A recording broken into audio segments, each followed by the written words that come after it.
Hey crew, Mark Hadmaker here. I was sent a question by a good man today, Coach Greg Hall. He asked, let me slip on the old man's spectacles.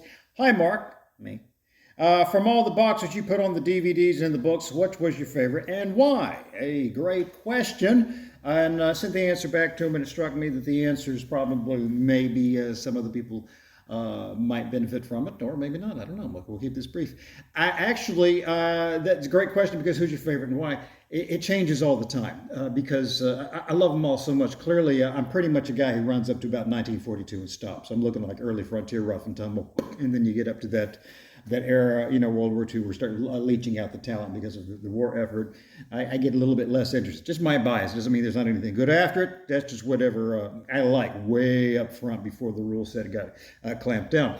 But what I do, instead of picking out a favorite, I force myself into, sure, I've got favorites. I could pick and choose all day long, that kind of thing. But I also like to force myself out. So I kind of pretty much pick a hero of the week. I do this with boxing, and I do this with old school wrestling as well. I'll pick someone I just think was absolutely dynamite in a skill set. And for that particular week, for both boxing and wrestling, because I'm a combination man, like to do the old school box and wrestle, make sure you can do them, blend them together. And I'll just make them my focus for the week and move all the way through that. So, for example, it could be Kid Chocolate one week, Dempsey the next week, Johnny Dundee, Eder Hoffray, Frank Gurney, Freddie Wesh, Kid McCoy, Tommy Loughran. Matter of fact, I'm on a Tommy Loughran kick right now. That's what's going on this week, where it's pretty much a one-handed fight going on. And so I will do this. There was also the benefit of doing this is when I get to spend time with heroes, and I also get to spend time recreating their tactics and the training, the way they would approach the training, the way they approach the strategy. And it also will break me out of a mold because there's a tendency for me to want to fall back. And surely I've got guys that I really, the style dovetails more with me, but I like to force myself out of a comfort zone or perhaps just a preference zone.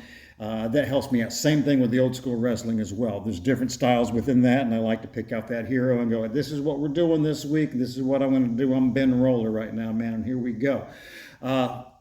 Anyway, if I'm sure you've seen tons of these drills already. We've got books on the old school boxers and wrestlers. We got tons of DVD material on it, and that's what a lot of our black box instructional material is. Our subscription service, where you can kind of get a view into where we kind of really dial in what some of the old schools guys were doing specifically and how their tactics would work. And so again, to answer that question, that's what I do. Each week I switch it out. So 52 weeks a year, I get to spend time with a different hero. I pick out a boxing hero, I pick an old school wrestling hero, and I pick an old school frontier rough and tumble and or a scoutsman and stuff, because I like to do the trade craft, get out in the wood, the scout craft, get out in the woods and recreate what this particular individual hero was doing, so I could hone up on that skill set, get me out of the comfort zone. So anyway, answered that question, Greg Hall. Thanks for sending it in. And if you want more information on what we do around here, go to that website, www.extremeselfprotection.com, for tons of drills if you like the idea of drilling that kind of way, where you're switching up heroes of the week. There you go. Have a great weekend. Here comes my thumb.